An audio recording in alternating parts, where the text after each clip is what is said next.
ความรู้คู่ความสุขคุณกำลังฟังสถานีวิทยุกระจายเสียงแห่งประเทศไทยจังหวัดลำปาง FM 97 MHz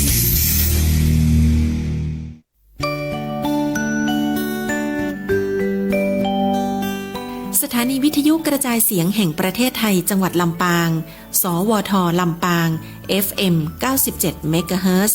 จะดำเนินการปรับปรุงประสิทธิภาพการส่งกระจายเสียงโดยติดตั้งเครื่องส่งวิทยุกระจายเสียงและระบบสายอากาศใหม่ระหว่างวันที่ 19 ถึง 23 ธันวาคม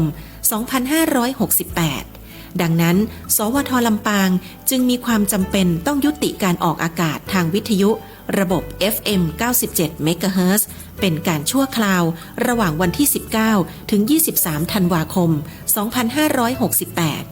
โดยในช่วงเวลาดังกล่าวท่านสามารถติดตามรับฟังและรับชมรายการต่างๆของสวท ลำปางผ่านระบบออนไลน์ได้จากช่องทางต่างๆดังนี้เว็บไซต์สถานีวิทยุกระจายเสียงแห่งประเทศไทยจังหวัดลำปาง Facebook Live เพจสวท ลำปางกรมประชาสัมพันธ์และเพจ FM 97 สวท ลำปาง YouTube แอปพลิเคชันวิทยุออนไลน์และแพลตฟอร์ม PRD กรมประชาสัมพันธ์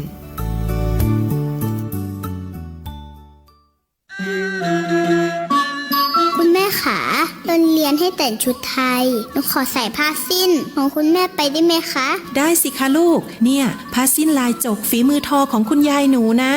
สีสันสดใสสวยไม่แพ้ใครเลยล่ะแล้ววันหยุดนี้หนูขอไปเรียนดนตรีไทยหนูชอบขิมมันเพราะดีค่ะคุณแม่ดีเลยค่ะลูกดนตรีไทยเป็นเอกลักษณ์ของชาติไทยการเล่นดนตรีไทยก็ถือเป็นการร่วมอนุรักษ์และสืบทอดไม่ให้สูญหายนะขอบคุณมากค่ะคุณแม่หนูไหว้สวยมากค่ะลูกรู้ไหมการไหว้เป็นวัฒนธรรมทักทายตามมารยาทไทยที่ใครๆเห็นก็ชื่นชมทั้งนั้นค่ะหนูสุดภาคภูมิใจที่ได้เกิดมาเป็นคนไทยค่ะคุณแม่ร่วมสืบสารส่งต่อความภาคภูมิใจในความเป็นไทยโดยสำนักงานประชาสัมพันธ์ที่ 3 กรมประชาสัมพันธ์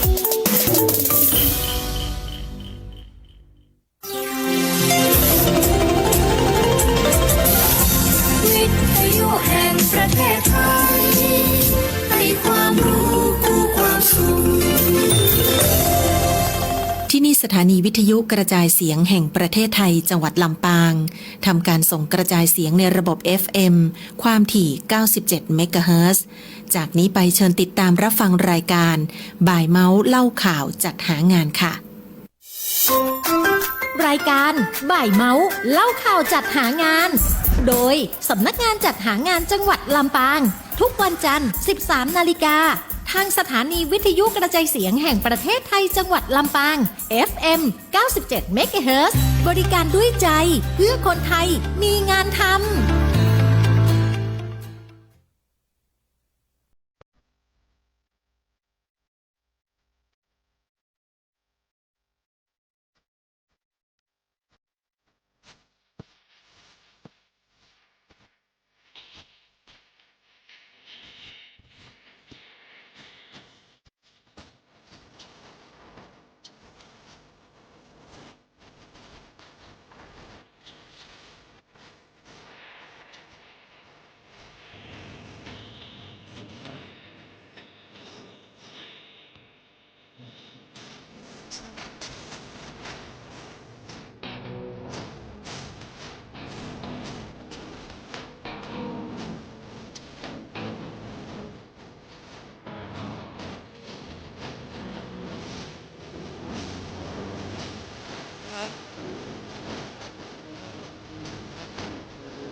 รายการบ่ายเมาส์เล่าข่าวจัดหางาน โดยสำนักงานจัดหางานจังหวัดลำปางทุกวันจันทร์ 13 นาฬิกาทางสถานีวิทยุกระจายเสียงแห่งประเทศไทยจังหวัดลำปาง FM 97 MHz บริการด้วยใจเพื่อคนไทยมีงานทำ สวัสดีค่ะสวัสดีท่านผู้ฟังทางสวทลำปาง FM 97 MHz นะคะวันนี้อยู่ในรายการบ่ายเมาส์เล่าข่าวจัดหางานค่ะอยู่กันตรงนี้กับแตงโมวิภาวรินทร์มีดีและสำนักงานจัดหางานจังหวัดลำปางค่ะพบกันทุกวันจันทร์ตั้งแต่เวลา 13 นาฬิกาเป็นต้นไปค่ะเรามีเรื่องงานมาฝากทุกท่านกันนะคะเริ่มต้นกันด้วยเรื่องแรกค่ะในส่วนของการขับเคลื่อนนโยบายคนไทยต้องมีงานทำของรัฐมนตรีว่าการกระทรวงแรงงานค่ะเริ่มต้นกันกับใครที่อยากไปทำงานในต่างประเทศตอนนี้ค่ะแอบกระซิบมาบอกว่าตอนนี้มีรับสมัครไปทำงานที่ประเทศญี่ปุ่นค่ะโดยผ่านองค์กร IM Japan นะคะเป็นโครงการดีๆจากกรมการจัดหางานค่ะซึ่งใครที่อยากไปทำงานประเทศญี่ปุ่นอายุระหว่าง18ถึง30ปีมีวุฒิม.6 ปวช.ปวส.หรือปริญญาตรีไม่จำกัดสาขาวิชานะคะก็สมัครงานร่วมกันได้นะคะโดยที่การไปทำงานประเทศญี่ปุ่นครั้งนี้ค่ะเป็นการไปทำงานประเภทกิจการอุตสาหกรรมนะคะซึ่งกรมการจัดหางานค่ะทำข้อตกลงร่วมกันกับประเทศญี่ปุ่นนะคะแล้วก็จะส่งคนงานไทยไปทำงานในประเทศญี่ปุ่นนะคะซึ่งการรับสมัครครั้งนี้ค่ะรับสมัครตั้งแต่วันนี้จนถึงวันที่31ธันวาคม2568ผ่านทางเว็บไซต์ toea.doe.go.th ตลอด24ชั่วโมงนะคะซึ่งหลังจากสมัครเรียบร้อยแล้วค่ะจะมีการทดสอบความสามารถด้านภาษานะคะจะเป็นด้านภาษาแบบง่ายๆค่ะเหมือนเราเขียนกอไก่ถึงฮอนกฮูกก็จะถามตัวคะเขียนยังไงตัวนะเขียนยังไงเป็นภาษาญี่ปุ่นเบื้องต้นนะคะแล้วหลังจากนั้นก็จะมีการสอบสมรรถภาพร่างกายค่ะจะเป็นการวิ่งการซิทอัพการดันพื้นนะคะซึ่งหลังจากสอบผ่านเรียบร้อยแล้วอะค่ะก็จะมีการสอบสัมภาษณ์โดยคนญี่ปุ่นนะคะที่พูดภาษาไทยได้นะไม่ต้องกลัวว่าการสัมภาษณ์จะเป็นภาษาญี่ปุ่นทั้งหมดนะคะซึ่งคนสัมภาษณ์จะเป็นผู้ที่สามารถสื่อสารภาษาไทยได้เนาะแล้วก็หลังจากนั้นค่ะพอสัมภาษณ์เรียบร้อยหมดทุกคนผ่านการสัมภาษณ์ผ่านทุกอย่างเรียบร้อยนะคะก็จะมีการไปฝึกอบรมภาษาและวัฒนธรรมนะคะโดยกรมการจัดหางานเป็นผู้อบรมภาษาและวัฒนธรรมการใช้ชีวิตนะคะที่ประเทศญี่ปุ่น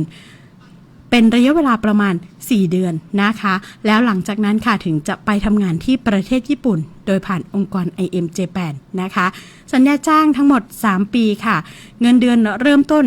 42,000 บาทสำหรับใครที่สนใจก็สามารถเตรียมเอกสารการสมัครงานนะคะ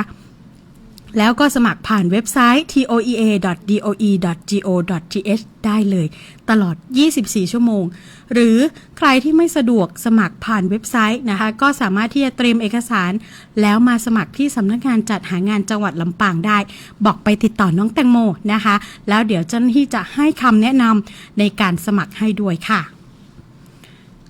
สำหรับเรื่องถัดไปนะคะช่วงนี้นายจ้างสถานประกอบการที่มีการจ้างแรงงานต่างด้าวนะคะแล้วก็เข้าระบบ e-work permit เข้าใช้งานได้บ้างไม่ได้บ้างนะคะแล้วก็ติดขัดในการเข้าใช้งานหรือปัญหาอื่นๆในการเข้าใช้งานในระบบนะคะ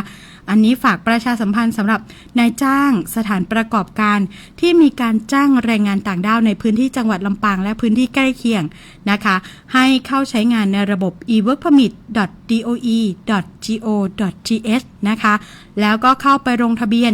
ยืนยันตัวตนของนายจ้างนะคะแล้วก็ในส่วนของการยื่นเอกสารต่างๆอะค่ะตอนนี้ยื่นผ่านระบบ e-workpermit.doe.go.th แล้วนะคะไม่ว่าจะเป็นการยื่นขอใบอนุญาตทำงานของแรงงานต่างด้าวการยื่นคำขอแทนคนต่างด้าวนะคะการยื่นคำขอใบอนุญาตทำงานของแรงงานต่างด้าวกลุ่มอื่นๆนะคะรวมไปถึงการแจ้งเข้าแจ้งออกของแรงงานต่างด้าวด้วยนะคะสำหรับนายจ้างสถานประกอบการท่านใดที่ยังไม่ได้ดำเนินการในการ ลงทะเบียนเข้าใช้งานแล้วก็การยืนยันตัวตนผ่านไทย ID นะคะก็สามารถดำเนินการได้แล้วตั้งแต่วันนี้เป็นต้นไปนะคะส่วนใครที่มีปัญหาในการเข้าใช้งานในระบบ หรือเกิดปัญหาขณะใช้งานนะคะให้แคปหน้าจอส่วนที่ใช้งานไม่ได้มาแล้วก็มาให้เจ้าหน้าที่ตรวจสอบความผิดพลาดที่สำนักงานจัดหางานจังหวัดลำปางนะคะดำเนินการได้แล้วตั้งแต่วันนี้ถึง 28 มกราคม 2568 นะคะหรือสอบถามรายละเอียดเพิ่มเติมได้ที่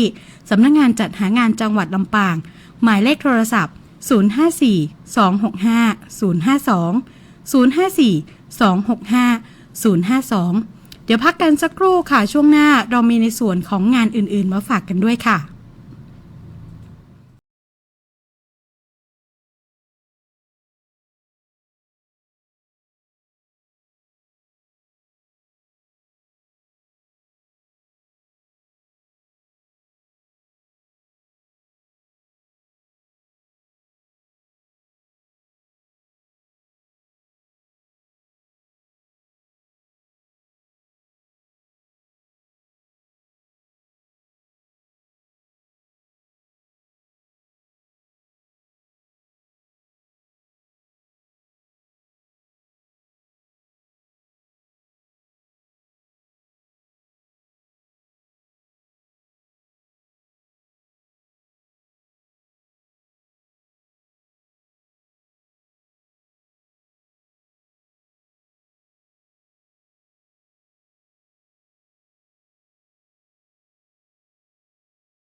ข่าวจัดหางาน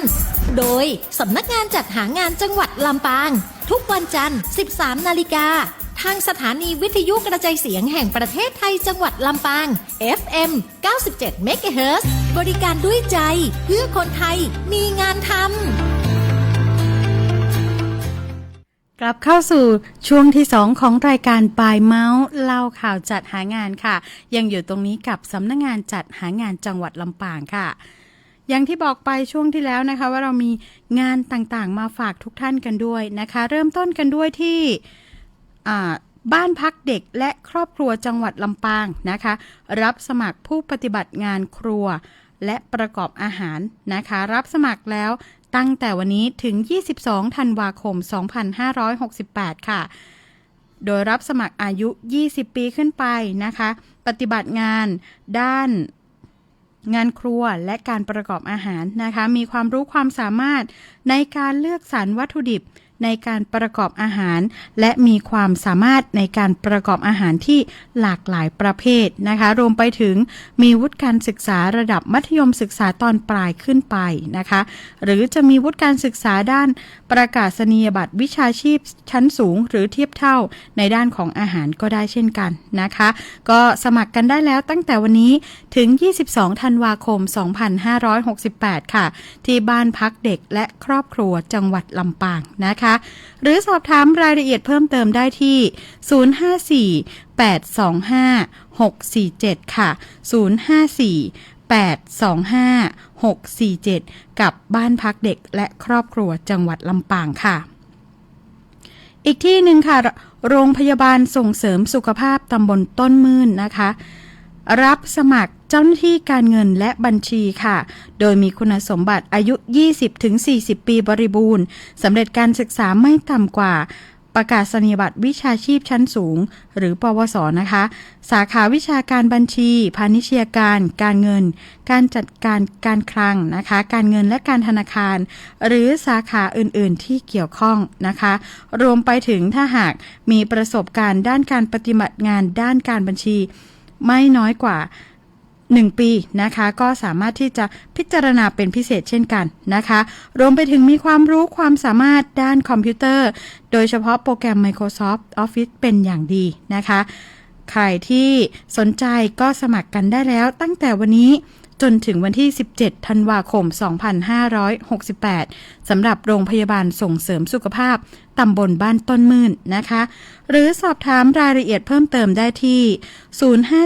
054-335-566 กับโรงพยาบาลส่งเสริมสุขภาพตำบลบ้านต้นมื่นค่ะสำหรับในส่วนของสำนักงานจัดหางานจังหวัดลำปางนะคะช่วงนี้มีการออกพื้นที่ให้บริการสำหรับทุกท่านนะคะโดยวันที่23ธันวาคม2568นี้ค่ะจะมีการดำเนินการโครงการเตรียมความพร้อมให้คนหางานเพื่อป้องกันการตกเป็นเหยื่อการค้ามนุษย์ด้านแรงงานในการไปทำงานต่างประเทศณหอประชุมที่ว่าการอำเภอศพปราบจังหวัดลำปางนะคะสำหรับใครที่สนใจนะคะในการเข้าร่วมโครงการนี้ก็สามารถลงทะเบียนแจ้งความประสงค์ได้นะคะที่สำนักงานจัดหางานจังหวัดลำปางค่ะโทรศัพท์หมายเลข054-265-052นะคะสำหรับใครที่อยากเข้าร่วมโครงการเตรียมความพร้อมให้คนหางานเพื่อป้องกันการตกเป็นเหยื่อการค้ามนุษย์ด้านแรงงานในการไปทำงานต่างประเทศค่ะสำหรับอีก1โครงการนะคะเป็นโครงการจังหวัดลำปางเคลื่อนที่ค่ะโดยสำนักงานจัดหางานจังหวัดลำปางจะดำเนินการในส่วนของการออกบูธให้บริการนะคะรวมไปถึงการให้คำปรึกษาในส่วนของคนที่ประสงค์จะไปทำงานต่างประเทศหรือปรึกษาเรื่องงานอื่นๆไม่ว่าจะเป็นการแจ้งการว่างงานนะคะหรือหางานทำนะคะก็สามารถที่จะไปพบเจอกับเจ้าหน้าที่กันได้นะคะในวันที่26ธันวาคม2568ที่โรงเรียนชุมชนตำบลแม่กวะหมู่5ตำบลแม่กวะอำเภอศพปราบจังหวัดลำปางนะคะเจอกันได้ตั้งแต่เวลา 8 นาฬิกาเป็นต้นไปเลยใครที่มีปัญหาเรื่องงานนะคะก็ไปปรึกษากันได้นะคะเรามีบูธให้บริการรวมไปถึงการให้คำปรึกษาต่างๆด้วยมีเจ้าหน้าที่คอยตอบคำถามให้ทุกท่านด้วยนะคะ ในส่วนของงานอื่นๆนะคะใครที่ช่วงนี้หางานตกงานอยู่ต้องการที่จะมีงานทำนะคะทางสำนักงานจัดหางานจังหวัดลำปางก็มีเพจ Facebook ของสำนักงานนะคะแล้วคอยลงประชาสัมพันธ์ในส่วนของงานต่างๆไว้ให้ด้วยนะคะชื่อเพจ Facebook สำนักงานจัดหางานจังหวัดลำปางนะคะก็คอยติดตามข่าวสารการรับสมัครทั้งงานในประเทศงานต่างประเทศนะคะหรือการประชาสัมพันธ์อื่นๆของสำนักงานนะคะก็คอยติดตามกันได้ผ่านเพจ Facebook สำนักงานจัดหางานจังหวัดลำปางนะคะหรือใครที่สะดวกเข้าไปที่สำนักงานค่ะสำนักงานอยู่สารกลางจังหวัดชั้น1นะคะใครที่มีปัญหาเรื่องงานก็เข้าไปปรึกษากันได้ที่นั่นหรือจะโทรติดต่อกันก็ได้ค่ะที่หมายเลขโทรศัพท์054-265-052 ค่ะ054-265-052 กับสำนักงานจัดหางานจังหวัดลำปางค่ะมองดูนาฬิกาแล้วเวลาใกล้จะหมดเวลาลงละนะคะก็ฝากทุกท่านกันด้วยค่ะถ้าใครมีปัญหาในส่วนของงานนะคะหรืออยากจะรับบริการด้านอื่นนะคะไม่ว่าจะเป็นการส่งเสริมการประกอบอาชีพหรือการแนะแนวอาชีพทั้งในสถานศึกษาแล้วก็ส่วนงานอื่นด้วยนะคะก็สามารถติดต่อไปได้ที่สำนักงานจัดหางานจังหวัดลำปางค่ะหมายเลขโทรศัพท์054-265-052 นะคะสำหรับวันนี้แตงโมวิภาวรินทร์มีดีและรายการบ่ายเมาส์เล่าข่าวจัดหางานออกอากาศทุกวันจันทร์เวลา 13 นาฬิกาเป็นต้นไปนะคะทางสวทลำปาง FM 97 เมกะเฮิรตซ์ก็ต้องขอลาทุกท่านไปก่อนพบกันใหม่ในสัปดาห์หน้าสำหรับวันนี้สวัสดีค่ะ